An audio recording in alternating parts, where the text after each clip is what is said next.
आगे बढ़ते हैं। इधर छत्तीसगढ़ में राष्ट्रवाद को लेकर सियासत गर्मा गई है। सुशील आनंद शुक्ला ने बीजेपी पर वार किया है और उन्होंने कहा कि बीजेपी के पास मुद्दे नहीं बचे हैं।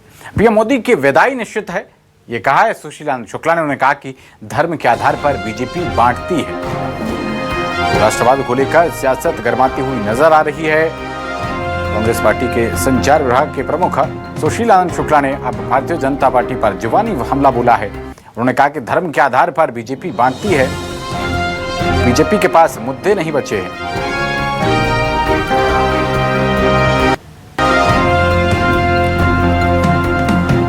सुशील आनंद शुक्ला ने बीजेपी पर जुबानी हमला बोला है, बीजेपी के पास मुद्दे नहीं होने की बात कही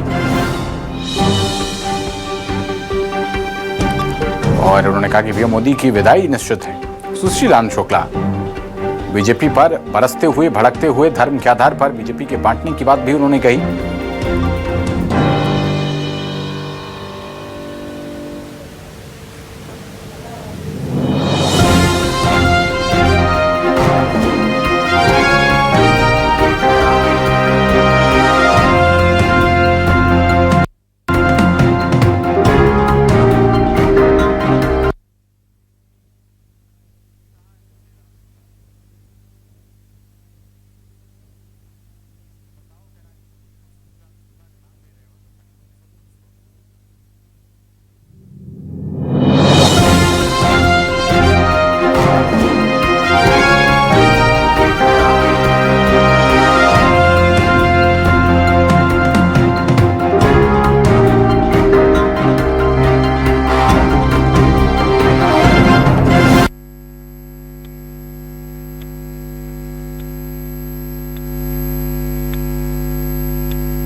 दरअसल इनके पास अब कोई मुद्दे बचे नहीं हैं।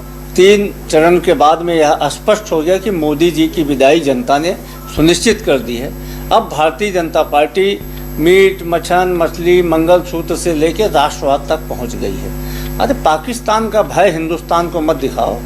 सन 1977 में ही कांग्रेस पार्टी ने, माननीय इंदिरा गांधी जी की सरकार ने पाकिस्तान के 2 टुकड़े कर दिया था। तो इस देश को पाकिस्तान का भय दिखा के वोट लेने की जो आपकी फितरत है अब नहीं चलने वाली। भारतीय जनता पार्टी धर्म को बांटती है, भारतीय जनता पार्टी हिंदुओं को बांटती है, भारतीय जनता पार्टी जातियों को बांटती है। भारतीय जनता पार्टी की ये फितरत है। लेकिन अब हिंदू एक हो चुके हैं, हिंदुस्तानी एक हो चुके हैं और सबको मालूम है कि भारतीय जनता पार्टी सिर्फ और सिर्फ भावनात्मक रूप से वोट लेने के लिए लोगों में विघटन पैदा करती है।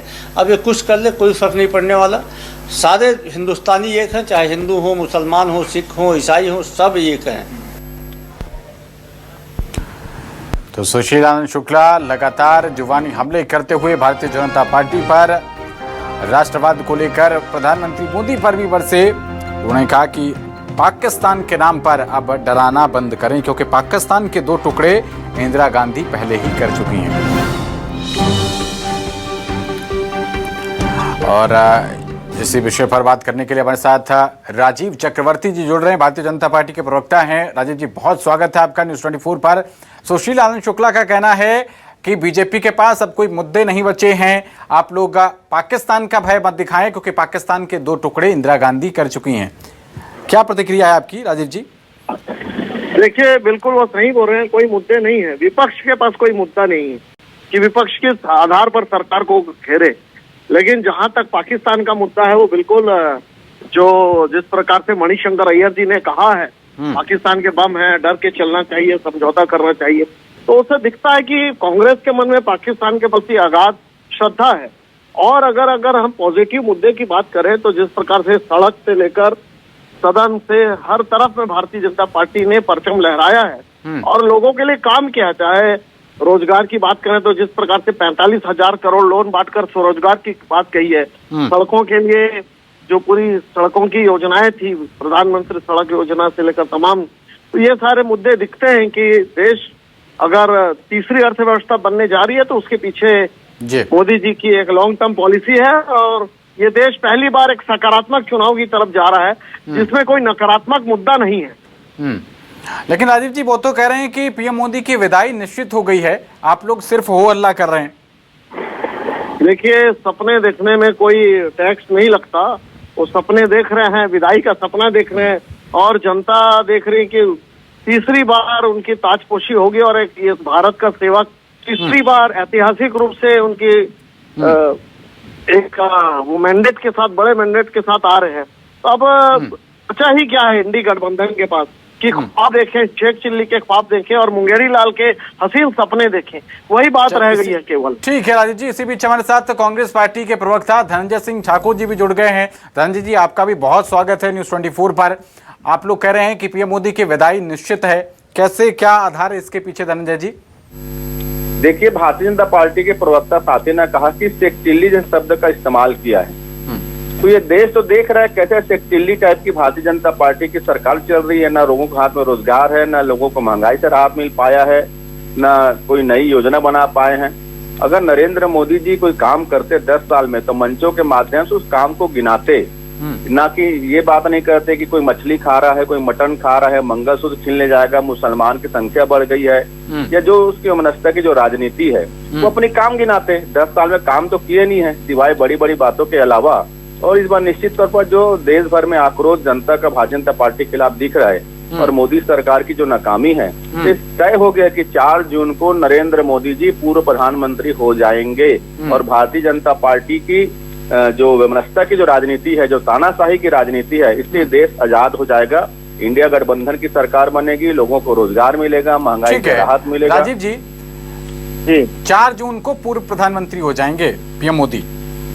देखिए, मैं कह रहा हूँ कि मुंगेरी लाल के हसीन सपने कांग्रेस देखे, सपना देखने में कोई टैक्स नहीं लगता।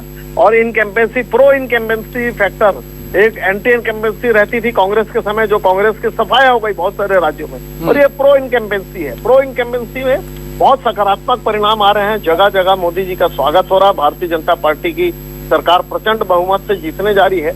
ये पूरा परिदृश्य देख रहा है किस प्रकार से राम मंदिर का निर्माण हुआ, धारा 370 हटा, किस प्रकार से शांति की बहाली हुई।